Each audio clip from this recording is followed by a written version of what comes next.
આ તસવીરો કે જ્યાં ત્રણેય તસવીરો આપને દર્શાવી રહ્યા છે કે જ્યાં એક તરફ વિદાય આપવામાં આવી, પરિવાર ભાવુક છે અને અનંત યાત્રાએ શહીદ પહોંચી ચૂક્યા છે। આ સાથે તેમને શ્રદ્ધાંજલિ આપવામાં આવી। દેશની આન બાન શાન, દેશના મહાયોદ્ધાઓને અંતિમ વિદાયના આ દ્રશ્યો કે જ્યાં પરિવારની સાથે સમગ્ર દેશમાં શોકનો માહોલ।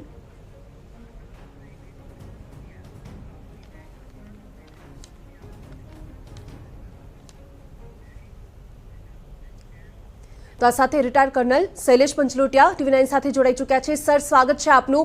આજે તેમના પરિવાર માટે અને સમગ્ર દેશ માટે એક શોકગ્રસ્ત સમાચાર, કદાચ આ એવી ખોટ છે કે જેમાંથી ક્યારેય ઉગરી નહીં શકાય।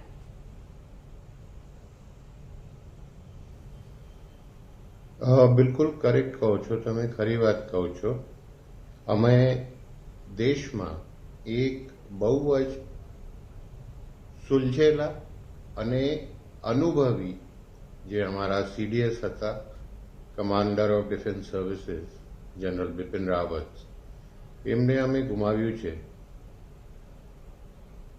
જનરલ રાવત શરૂઆત જ્યારથી ટ્રેનિંગમાં જોઈન થયા હતા ત્યારથી એમના માટે દરેક વસ્તુ એક ચેલેન્જની જેમ હતી, જેમાં એ પૂર્ણ રૂપે બેસ્ટ થવા માંગતા હતા, સૌથી સર્વશ્રેષ્ઠ થવા માંગતા હતા। અને જ્યારે એમણે ઇન્ડિયન આર્મીની કમાન્ડ સંભાળી as general chief of army staff, ત્યારથી એમના દરેક પગલાં, દરેક એક્શન એક ફ્યુચરિસ્ટિક ભવિષ્યની થોટની જેમ આગળ વધતા હતા। અને જ્યારે કમાન્ડ પૂરી કરીને કમ્બાઇન્ડ ડિફેન્સ સર્વિસીસ ત્રણેય વિંગ્સ, આર્મી, નેવી અને એરફોર્સ, એમણે એની કમાન્ડ સંભાળી ત્યારથી અમે એમને ઓબ્ઝર્વ કરતા હતા, એમના બધા એક્શન્સ એક ઇન્ટિગ્રેટેડ રૂપથી આગળ વધતા હતા।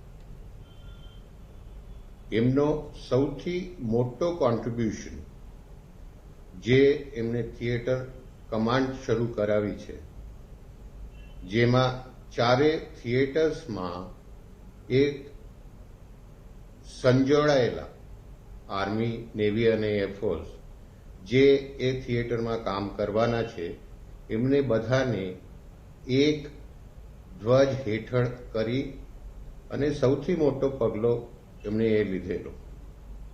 તમે વિચાર કરો, જો કોઈ રમત માટે ટીમ જતી હોય અને સાવ છેલ્લી ઘડીએ આવીને બધા ભેગા થાય તો એમનો પરફોર્મન્સ કેવો જશે? અને જો આખા વર્ષો વર્ષથી એ ટીમ જોડે પ્રેક્ટિસ કરતી હોય તો એમનો આઉટપુટ, એમનો રમવાનો સ્ટાઇલ કેવો જુદો થઈ જશે? એ જ સૌથી મોટો એમણે પગલો લીધેલો।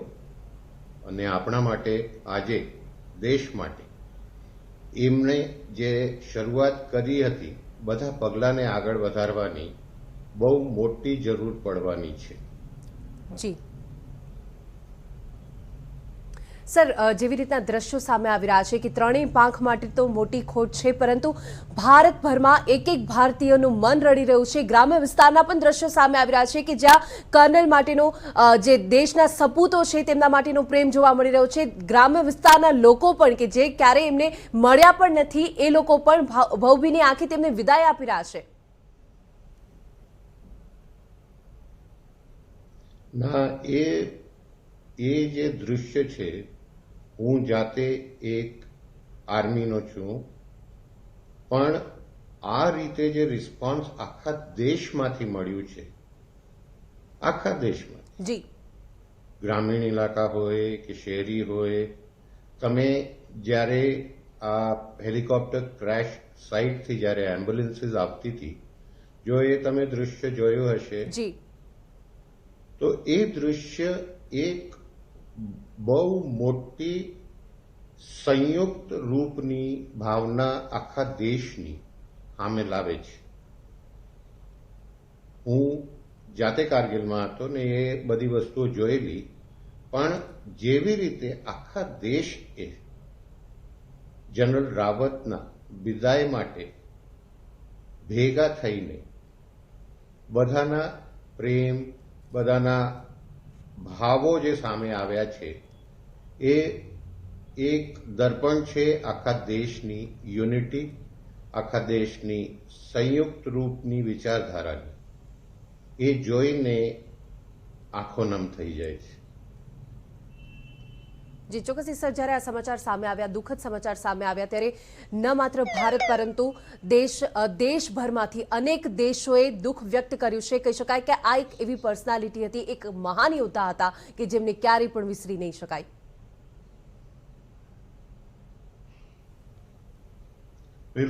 બિલકુલ કરેક્ટ કહો છો તમે વિચાર કરો કે જ્યારે ચીફ ઓફ આર્મી સ્ટાફ હતા જી ત્યારથી એ કોન્ટેક્ટમાં હતા જુદી જુદી આર્મીઝના જોડે, અને એમણે એક બહુ મોટી પ્રેક્ટિસ શરૂ કરેલી કે અમે વિદેશના સેનાઓ જોડે, આર્મી હોય, નેવી હોય, એરફોર્સ હોય, સંયુક્ત રૂપે એમની જોડે જોઈન્ટ ભેગા થઈને એક્સરસાઇઝ કરી હતી. એ એક્સરસાઇઝ પહેલા પણ થતી, પણ જે રીતે હમણાં વધારામાં આવી છે એ એમનો પ્રયાસ હતો કે બધાને ભેગા કરીને પ્રેક્ટિસ કરો. તો ફક્ત દેશ અને આજુબાજુના જે આપણે સીમાની જોડે સંકળાયેલા બીજા દેશો છે ફક્ત એ નહીં, પણ આખા વિશ્વમાં આપણા ડિફેન્સ સર્વિસીસ બધા ભેગા થઈને કાર્ય કરી શકે. જી તો એના કારણે એમનો બીજા દેશોના, ભલે એમના આર્મ ફોર્સીસ હોય, લશ્કર હોય કે પછી એમના ડિફેન્સની જોડે જોડાયેલા બીજા લોકો હોય, એમની જોડે એમનો કોન્ટેક્ટ બહુ મોટો થઈ ગયો. જી અને જ્યારે સીડીએસ બન્યા, કમાન્ડર ઓફ ડિફેન્સ સર્વિસીસ, એની પછી એ વિદેશોના બધા જોડે બહુ મોટા કોન્ટેક્ટમાં હતા. એમનો એક હજી મોટો પગલો હતો કે આપણે આટલો મોટા દેશ છીએ તો પછી આપણે બીજા દેશોથી આપણા લશ્કર માટે સામાન બહારથી શા માટે મગાવીએ છીએ? જી તો એ આપણી સરકાર જોડે મળીને બધા પ્રોડક્શન્સ ઇન્ડિયામાં થાય, બધી વસ્તુઓ આપણા દેશમાં જ બને, એમાં એમનો એક બહુ મોટો સહયોગ હતો જે ગવર્મેન્ટની જોડે મળીને પ્રયત્ન કરતા હતા.